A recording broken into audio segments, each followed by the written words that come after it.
Bienvenue dans ce nouvel épisode. Aujourd'hui, avant de rentrer dans le vif du sujet, j'ai une bonne nouvelle à vous annoncer, c'est que dorénavant, je mettrai à disposition des fiches à télécharger pour chaque épisode. Ça vous évitera de prendre des notes et comme ça, vous pourrez vaquer à vos occupations tout en écoutant ce que j'ai à raconter. Vous aurez l'esprit plus tranquille et vous aurez directement accès aux informations les plus utiles, directement prêtes à l'emploi. Donc j'espère que ça vous plaira.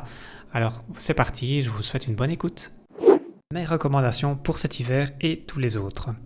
Effectivement, on arrive maintenant en novembre, il est temps de faire attention à son hygiène de vie, son alimentation, pour pouvoir préserver un maximum sa santé et ne pas tomber malade au premier risque. On a envie d'hiberner, on a envie de ralentir le rythme, c'est tout à fait normal. Mais malgré tout, on doit quand même continuer à vivre sa vie, à travailler, à s'occuper de sa famille, à vaquer à ses occupations. Malgré tout, on doit soutenir son système immunitaire, son énergie. Si on n'a pas assez d'énergie, la première chose qui va être impactée, c'est l'immunité. Vous l'avez sans doute déjà remarqué, quand vous tombez malade, généralement, c'est quand vous êtes fatigué. On va aller assez droit au but et je vais directement attaquer avec mes 10 recommandations pour vous aider à garder la forme autant que possible pour cet hiver.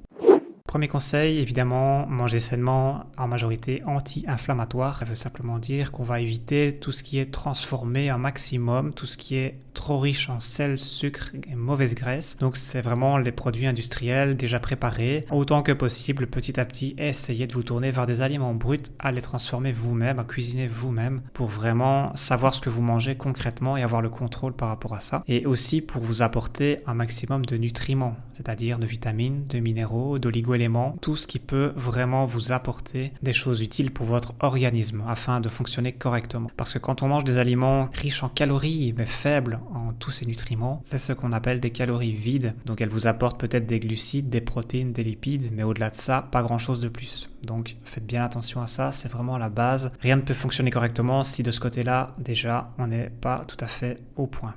Mon deuxième conseil, c'est bien entendu le sommeil. Très important aussi, dormir suffisamment et dormir avant minuit, dans une pièce sombre, aérée, pas chauffée. C'est vraiment la base et bien entendu pour se réparer, se détoxifier, se recharger. Je vais prochainement faire un podcast sur le problème de sommeil pour vous apporter un maximum d'informations. Troisième conseil, limiter les sources de stress, en tout cas être conscient de ce qui vous rend stressé et essayer d'en prendre conscience pour justement calmer le jeu et éviter de rentrer dans des excès de réaction. Car au final, vous avez toujours le choix de savoir comment vous réagissez à quelque chose. Malheureusement, le stress, surtout le stress répété à longueur de journée, à force de notifications, à force de bruit, à force de faire plusieurs choses en même temps, eh bien tout ça, ça vous consomme beaucoup d'énergie inutilement. Et donc ça va vous fatiguer pour toute la journée. Donc vraiment, faites attention à préserver ça. Ce qui fonctionne assez bien pour la gestion du stress, c'est bien entendu la cohérence cardiaque, la méditation. Ça permet vraiment de relativiser, de prendre du recul et vraiment d'être beaucoup plus zen et beaucoup plus présent dans ce qu'on fait. Ce que je peux aussi vous recommander, c'est quand vous faites des choses, essayez de faire une chose à la fois, un maximum, essayez de vous organiser, de noter vos idées, de noter vos tâches pour vraiment vous libérer un maximum la charge mentale et ça va déjà aller beaucoup mieux. Quatrième conseil, la vitamine C, très connue aussi pour l'hiver. Elle est utilisée pour beaucoup de choses, mais aussi dans l'immunité, c'est-à-dire que les globules blancs vont l'utiliser avec le fer pour la rendre pro-oxydante. Donc à la base, la vitamine C est antioxydante, protectrice, mais une fois dans les globules blancs avec le fer, elle va créer des substances corrosives, oxydantes, pour attaquer les virus, les bactéries, pour vraiment nous défendre au final. Donc la vitamine C a vraiment un rôle de protection, en plus elle recycle d'autres antioxydants comme la vitamine E ou encore le glutathion et elle a aussi des effets antihistaminiques pour tout ce qui est réaction allergique avec le magnésium. C'est aussi une coenzyme de la synthèse de la noradrénaline, donc c'est un neurotransmetteur plutôt dynamique en début de journée qui est utile pour l'attention, la concentration, la combativité. La vitamine C aide aussi à détoxifier en emportant les polluants dans les urines. Beaucoup de choses encore, mais je ne vais pas m'étendre davantage. Ici, on reste vraiment focus sur les bases par rapport à l'énergie et l'immunité. La vitamine C, on la retrouve principalement dans les crudités, les fruits et légumes, mais forcément, une fois en hiver, on a tendance à en consommer beaucoup moins. Maintenant, pensez quand même à consommer des kiwis, des clémentines. Pour le goûter, c'est toujours très intéressant, mais force est de constater qu'avec le temps, les végétaux sont de moins en moins riches en vitamines, et donc il est toujours utile de se complémenter, au moins en automne-hiver pour la vitamine C. En tout cas, c'est vraiment une action proactive qui va vous éviter de tomber malade trop facilement, et si vous êtes déjà un peu malade, eh bien, vous pouvez augmenter les doses de vitamine C pour soutenir vos défenses immunitaires et éviter d'aggraver la situation. Cinquième conseil, le NAC, le glutathion. J'en ai parlé récemment dans un podcast, c'est un antioxydant détoxifiant et immunomodulateur. C'est-à-dire en fait il va aider à dissoudre le mucus afin de l'évacuer plus facilement. Donc ça va vraiment nous aider à nous moucher par exemple. Il permet en fait d'avoir des gonflements, des rougeurs et là ça prouve qu'il attaque les intrus de manière très localisée. Au final c'est très utile en cas de grippe, en cas d'affection respiratoire pour vraiment désencombrer tout ça. Il est encore plus efficace avec d'autres antioxydants comme la vitamine C, la vitamine E, le sélénium par exemple. Mais je dirais en priorité la vitamine C parce que la vitamine C va recycler le glutathion. Vraiment à eux deux, c'est vraiment une bonne défense. Alors le glutathion, le NAC, on en produit naturellement, mais c'est bien d'en apporter en supplément pour la prévention ou alors en cas d'infection. Si on commence à être malade, c'est bien d'en avoir sous la main pour pouvoir soutenir l'immunité également avec la vitamine C. Par rapport au NAC, on va donc se complémenter généralement entre 200 et 400 mg par jour. Je précise ici que ce complément-ci n'est pas recommandé chez les enfants parce qu'on pourrait avoir un excès de mucus à évacuer, ce qui peut être problématique chez les enfants.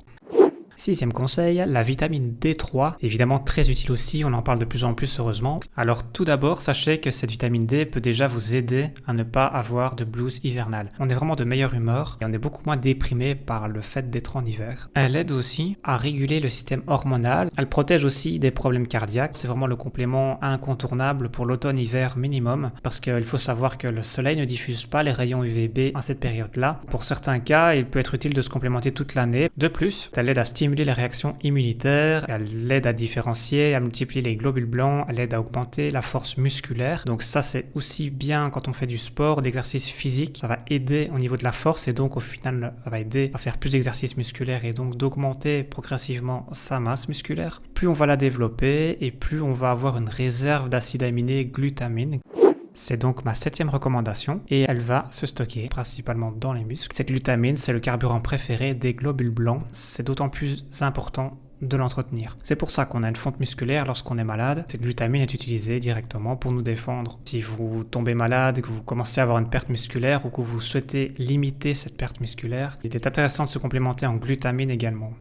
Le 8e conseil, c'est le magnésium avec ses vitamines B parce qu'en général, on les met ensemble dans les compléments parce que le magnésium active les vitamines B et puis au final tout est lié par rapport à la production d'énergie. Ça fait partie du cycle de Krebs pour les connaisseurs. Donc le magnésium va aider à moduler les stress pour préserver cette énergie et éviter de surréagir à tous les stress. Ça va aussi s'opposer aux métaux lourds, améliorer le sommeil. Ça va aussi aider à perdre du poids pour brûler plus de calories afin de produire plus d'énergie. Ça va aussi réduire les douleurs et beaucoup d'autres choses encore. Le magnésium a plus de 300 actions reconnues dans l'organisme. Maintenant, si vous souhaitez en savoir plus, j'ai aussi fait un podcast à ce sujet. 9e conseil, le zinc, surtout si vous consommez peu de produits animaux parce que c'est les sources principales. Le zinc végétal est malheureusement trop mal absorbé en général parce qu'il y a des antinutriments et tout le monde ne pense pas à faire tremper, germer les végétaux. Le zinc peut se doser au niveau sanguin. Et cela dit, ça peut être intéressant de se complémenter en zinc entre 15 et 30 mg par jour. C'est inutile d'aller plus haut. En fait, le zinc, c'est un peu la clé de l'anabolisme, de la construction et de la multiplication. Pour résumer, il va un peu tout multiplier. Les anticorps, les probiotiques, la masse musculaire, les transporteurs, les enzymes, les récepteurs. En fait, le zinc permet vraiment d'associer les acides aminés ensemble pour former des protéines selon les besoins de l'organisme. Donc quand on mange des protéines, elles sont digérées, divisées en acides aminés et ensuite ces acides aminés sont recombinés, recomposés à l'aide du zinc pour former des protéines. Chaque type de protéine a une forme particulière qui nous permet d'avoir des actions précises dans l'organisme. Il est finalement un peu à la base de notre fonctionnement, notamment pour la croissance des os, des muscles. Donc c'est vraiment quelque chose hyper important pour la prévention. Si on a une grande carence en zinc, ça peut durer des mois avant de pouvoir la remonter, puisqu'on ne prend pas des doses très élevées. Alors c'est quelque chose qui peut être utile avec l'âge pour les personnes plus âgées, de prendre du zinc en continu pour éviter justement d'être trop facilement malade. Alors pour le zinc, on a une petite contre-indication. Si vous commencez à être malade, il vaut mieux suspendre la complémentation afin d'éviter que le zinc multiplie les microbes. Pour l'alimentaire, bien sûr, pas de souci.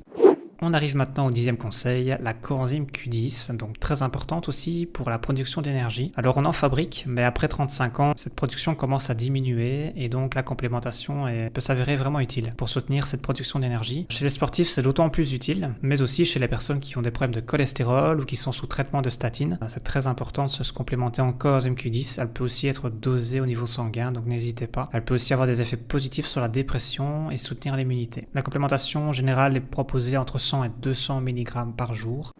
Voilà pour mes 10 conseils. Alors bien entendu, il y a d'autres choses bien utiles aussi, comme un multivitamine de qualité qui va vous permettre d'apporter pas mal de bonnes choses d'un coup, en une gélule. C'est beaucoup plus simple parfois. Il y a aussi certaines plantes, comme le ginkgo biloba, qui est très intéressant pour l'énergie, surtout au niveau mental, mais aussi les produits de la ruche, le miel, la propolis, le pollen. On a aussi les huiles essentielles, la gémothérapie, la phytothérapie, les massages, le sauna. Bref, pas mal de solutions qui peuvent nous permettre de passer cet hiver en bon état. En description, je vous mets quelques laboratoires de qualité avec lesquels je collabore. Si vous souhaitez passer commande sur l'un de ces sites, n'hésitez pas à me contacter ou à consulter le lien également présent en description qui vous donnera accès à quelques codes promo. Si vous avez des questions, si vous souhaitez une consultation pour avoir des conseils personnalisés, n'hésitez pas à me contacter ou à prendre rendez-vous directement sur le lien en description. Si vous avez aimé ce contenu ou les autres contenus que je produis gratuitement, n'hésitez pas à liker, commenter, partager selon la plateforme que vous utilisez. Et si vous souhaitez rester informé des prochains contenus à venir, n'hésitez pas à vous inscrire à ma newsletter. Vous avez le lien en description également. Merci encore et à bientôt.